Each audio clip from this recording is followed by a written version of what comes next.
Mga ka-vocals, check natin yung ginawa ni Kuya Andrew pati ni Kuya Greg. Ayan.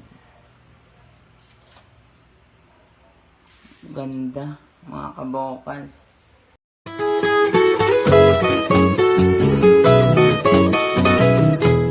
Hello mga ka-vocals. Dito tayo sa San Jose del Monte uli. Bibili ako ng tubular na bakal pang pagawa ng ng frame ng kama ni partner.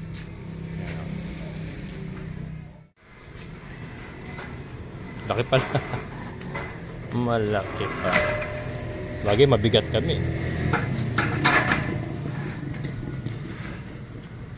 Dos mga ka-vocals, tubular. Para ang laki nga. Mali, okay lang yan. Dapat one and a half lang eh. Kaya lang sabi ni Kuya Greg para matibay, dos na. Nasubukan ko na kasi dati mga kabukals yung kama namin ni partner. Lalo na yung katabaan namin talaga. Yung katabaan namin. Na nayupi mga kabukas. Yung ordinaryong frame lang na manipis. UP sa amin dalawa eh. Kaya ito, pagawa na kami ng heavy. Kaya lang ngayon medyo namayat na siya mga kabukas kasi nga may problema nga. Namayat na siya. At saka ako hindi naman ako permis na matutulog dito sa San Jose kasi doon pa rin tayo sa San Rafael. Kaya lang kasi sa December 23 nga, uuwi na siya rito. So kailangan ng frame ng kama kasi yung kutsyon namin ngayon nasa sahig lang. Mahirapan siyang sumakay ba? Sumakay. Mahirapan siya sumampa. Ayan. Si Kuya Greg pupunta rito sa Sabado. Siya gagawa na ito si Kuya Greg. Kasi ito, welding rod. Bili tayong welding rod mga ka-vocals. Ayan. Bumili tayong burger kay mother. Sabi ko kanina, gusto mong burger? Pengi ako. Pengi daw siya. Bibili pa lang ako. Ayan. Tapos meron din tayo 1/2 na plywood, yung ordinary lang. Pang yun, pang latag sa ibabaw. Tapos bibili na lang kami ng kutsyon. Double lang, pan double. Matutulog naman ako dyan, kaya lang hindi palagi. Kumbaga lang, siguro every 4 days. Wala na yung mga dating tao nyo, no? Nagpalit na kayo? Iba na yung mga tao, no? Wala na yung mga dating... Yung naka-bike dati, wala na. Hindi na mapapasok. Okay. O yung taga-Kariapay? Wala na.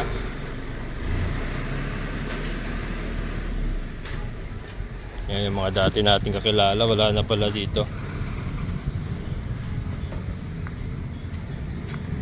Iba ito. Hindi na namin mayuyupi yan. Yung nakaraan kasi parang ganito lang. Hindi, mataba. Parang ganito mga kabokals. Bilog pa yun, bilog.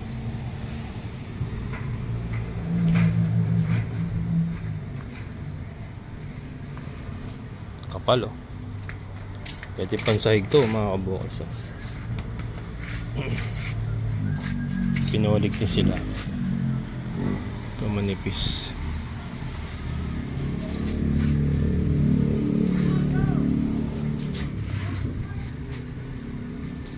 Kaya 1/2 dito. Ito yata 1/2 eh.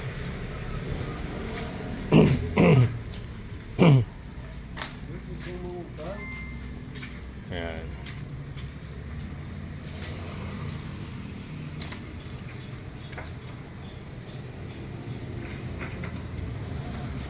May palawit ng plastic. Baka hindi makita eh. Pwede yun.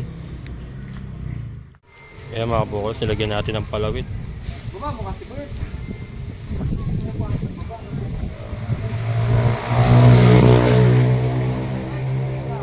Hindi kaya? Bubong na lang.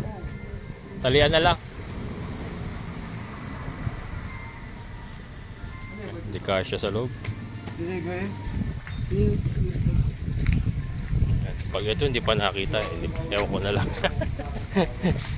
Hindi pa na nakita to. No? Ewan ko na lang. Oo yung ating ano. Oo yung ating palapit mga kabokals. Haba eh. Baka makasabit tayo. O hindi makita. Pumalis, wala na balik-balik. Kabubong yung plywood. Di kasya sa loob. Balik na rin yung pub ka. Hello mga kabokals. So, andito ulit tayo sa bahay ko sa San Jose del Monte. At nandito sila Kuya Greg mga kabokals. Kasama si Andrew. Papagawa tayo ng papag frame. Ito nga yung binili natin nakaraan na mga tubular. Dos ang size mga kabokals. Tapos yan, i-frame niya ng ano. Tapos bibili na lang kami ng foam.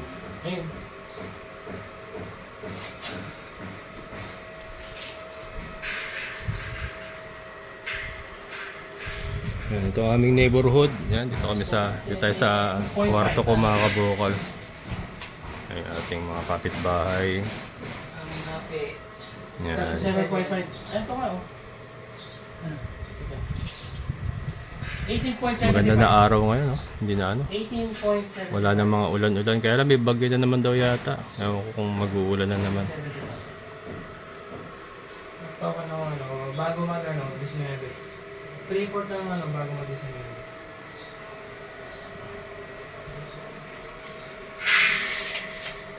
Daming sampay. Ito na yung kwarto mo, sir. Ito yung kwarto ko. Malamig dito. Pagbukas sa bintana. Pero pag ano na, sunset, mainit. Oo, mainit. To aircon ko, hindi ko alam kung magana pa to. Tagal ko na din nagagamit. Papalinis lang siguro.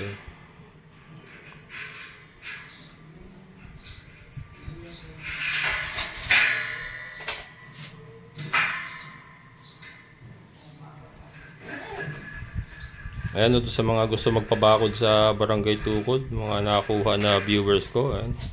Ito po yung nagbabakod sa atin doon, no? Kuya Greg. Gusto niyo magpagawa ng mga kubo, ayan, si Kuya Greg din yan. Kung gusto niyo magpagawa ng bahay na konkreto, ayan, si Kuya Greg din yan. All around niya mga kabukals, ha? Hindi niyo nakita niyo naman, no? Hindi lang pang bakod, pang kama pa.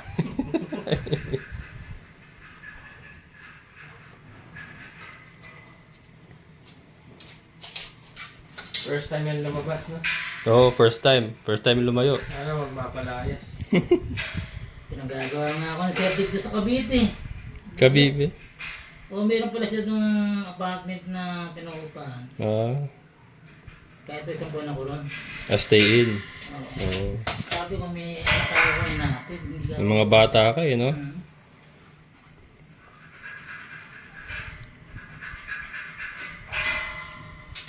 Kukontakin ka na mamaya yung ano magpapabakod. Doon lang sa ano, katabi siya ni Kuya Marshall yung paakit dun sa may taas na. Yung may gate na bakal doon. Bago dumating doon.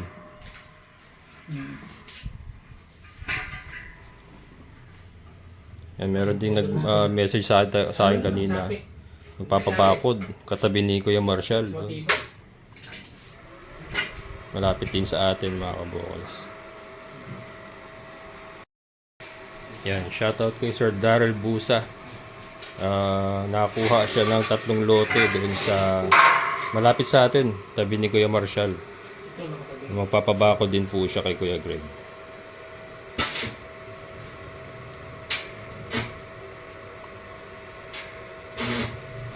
And si Ma'am Jocelyn yata yung nakakuha doon sa likod mismo ni Kuya Greg. Yan, magpapagawa rin kay Kuya Greg yun. Shoutout kay Ma'am Jocelyn.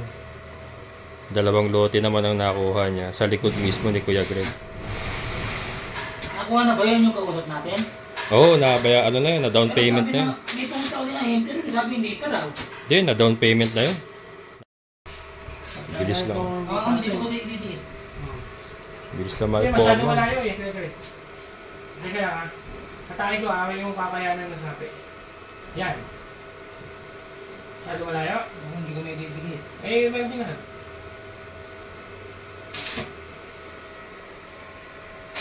Pagkano, nakabuka yung bakal dito.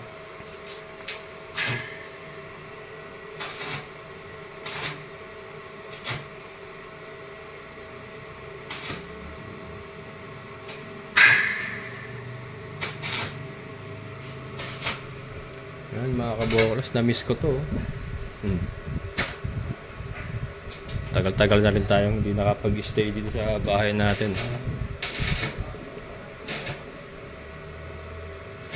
Pero yun nga, pagka umuwi si partner na, madadalas ang uwi din natin dito. Siguro mga every 3 or 4 days, kailangan ko umuwi dito kasi syempre nandito siya. Pwede nga lang talaga. Hindi ka na natin sa piyan. Oh, sige. Kaya ako nakadikit-dikit na Kaya?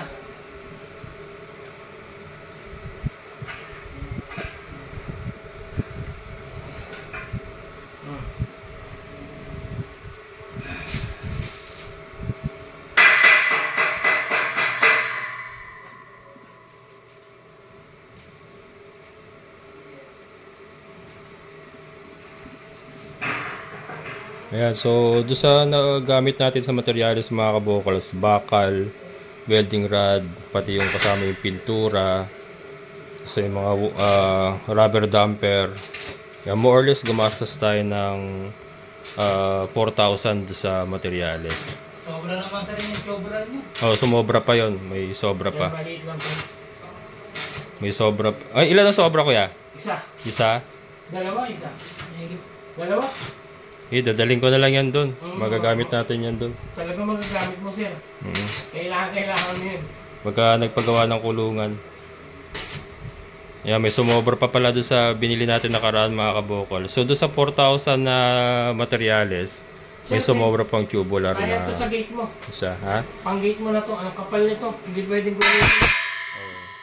Frame ng gate, ano? Para hindi gumagano'n. Yung sasabay ko na yun pag nagpapader na. Kaya. Yan, tapos ang labor ni Kuya Greg mga kabokals, 1-2. 1-2. Masyado malayo. Kulang-kulang 4,000 yung materyales, 1-2 sa labor ni Kuya Greg. Kay Andrew, isang tray na itlog.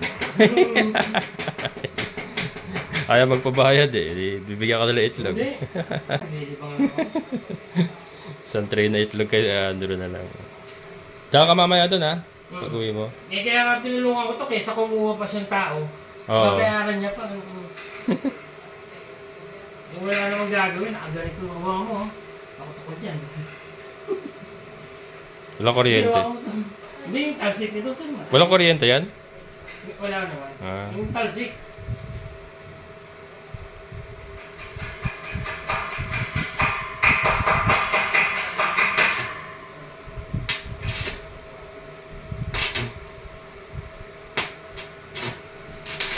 Yan.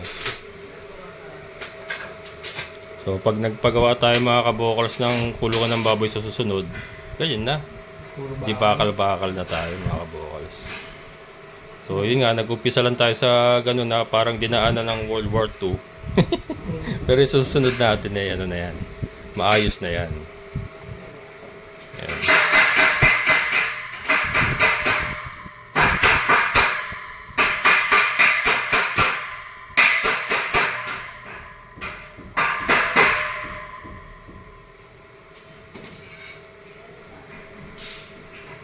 Tapos pipinturahan yun para hindi kalawangin.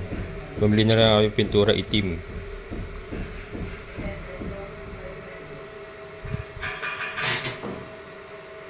Yan, si partner nasa kanila pa. At babalik pa sa doktor sa itong next week. Tapos may check up pa ulit. Tapos kukuha kasi siya ng ano ng solution yung pandialysis niya. Pang 1 month supply niya kaya. Hindi ko madalang. Okay na yan. Ha? Okay na yan siguro. May plywood naman tayo. Ano na yun eh. Ha? Pangtaas na yun eh. Ano nga sa kanya? Yung floor, 'di ba yung flooring ng ano, parang ganyan lang din ang ano. Oh, taas. Pag nagpa-flooring ka ng ano. Matibay naman eh, ha? Subok na. Hindi na kaya babaluktot yan, yung gitna? Hindi na, no? Makapal naman eh. Ayun. Sa akin nga, ano medyo lang. Oo. Eh, ang bigat ko, 86 ako eh. Dalawa din yung paa mo, no? Ay, apat din yung paa mo, no? Tatlo. Apat. 4. Oh, apat. Parang ganyan lang din. Hindi, bali 2, 4, 6, 8. 8 yun. Ah, 8 yung apat? Maliit kasi mataas yun eh. Ah, maliit yung... Mataas. Saka maliit to eh. Maliit yung kanya eh. Maliit yung tubular niya. Pero ito, hindi na kailangan ng ano. Oh, ano. Tapos nilagyan kong binil, sir. Napakalamig. Malamig. Nilagyan kong binil. Binil, Binil. Nilagyan ko ng binil. nilatag mo? Oo, nilagyan ko ng stick ko. Ah. Pero walang foam. Wala pang foam. Wala pa. Paano yun? May plywood. May plywood siya, tapos nilagyan kong Yung binil. binil, oo. Kasi sa Renault yun, mahal-mahal ng Renault yun. Oo nga. Halos magka-presyo lang. Mm. Sobrang naman lamig. Ako, hindi ako pwedeng walang foam. May slip disc ako eh. Ako, sanay din ako may po. Sanay din wala. Mm. Basta kung ano yung meron, yun lang.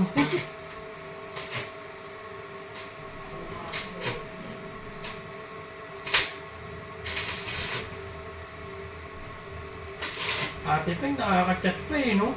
Ah. Kaya ba nasa emergency, Mm. Kamaya pinapagalitan pa na yung doktor. Nasa wheelchair nga yun. Parang 2 araw yata sa wheelchair yun. 3. Mata pa si ate. Kasi walang available na bed. Dami daw pasyente yung nakaraan eh. Sabi ko, paano ka natutulog? Ano na? Baka matapakan. Kunin.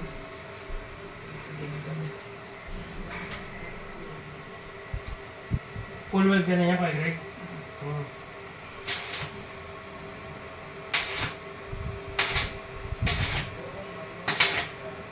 Pagka ganito kasing bakal siya, maganda, sponge.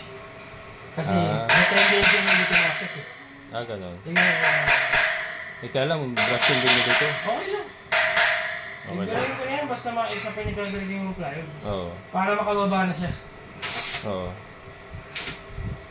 Ano ba kaya Greg? Lagay mo na yung plywood bago pinturahan o pinturahan mo na lang ano? Pipinturahan mo na yan. Oo. Oh, para ibabaw meron.